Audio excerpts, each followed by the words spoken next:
Thank you, Mr. Chairman. General, thank you for your service and dedication to the country. Last week, Admiral Harry Harris addressed the resources requirements to conduct military operations in the Asia-Pacific in the event of hostilities. And he told this committee that he had the forces in place to, quote, fight tonight if necessary, but that what concerned him was the, quote, follow-on resources and how to get those follow-on resources would get to the region in terms of airlift and sea lift. General, do you share Admiral Harris's concerns? I believe that Admiral Harris has a right to be concerned because it's his AOR.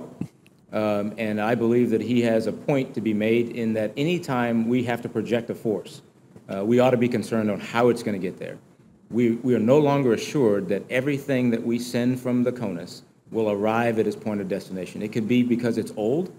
It could be because the weather. It could be because the enemy had a vote. So I am concerned. Now, from my discussions with him and with General Vince Brooks, the forces, the immediate follow-on forces that he needs, we're ready to send them. So what most worries you with respect to our ability to flow resources into the Asia-Pacific theater? Our ability to rely upon the commercial industry, which we'll have to rely on over time, and how long the environment remains contested and to what level. Each of those are a bit of unknowns, and how we'll maneuver through that space is going to be vitally important for how long protraction is and what protraction will mean. So let's shift to a different topic. The past decades, the United States has had the luxury of having secure air and sea lines of communication. Given the increasing anti-access aerial denial efforts of China, there's a chance we could be denied that luxury in a future conflict.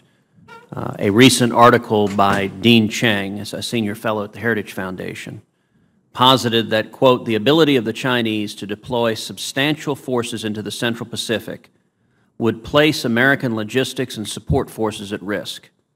The loss of one or more underway replenishment ships would rapidly curtail the ability of American surface forces, including aircraft carriers, to operate.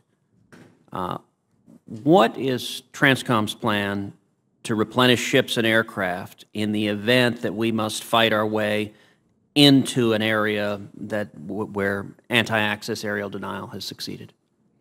Senator, without getting into too much level of classification, I tell you we're in new territory. As you said, we've not been in this place in decades. Right. And so I believe that the Navy in particular, the Air Force, are both working on plans that get back to dominating those domains. But realizing that the logistics infrastructure has not been challenged for so long, it's just a new place for us. And we're having to go after that. I believe that we're making progress, not as fast as we all want it to be. On another topic, one of the critical backgrounds of Air Mobility Command is the tactical airlift capacity of the C-130 Hercules.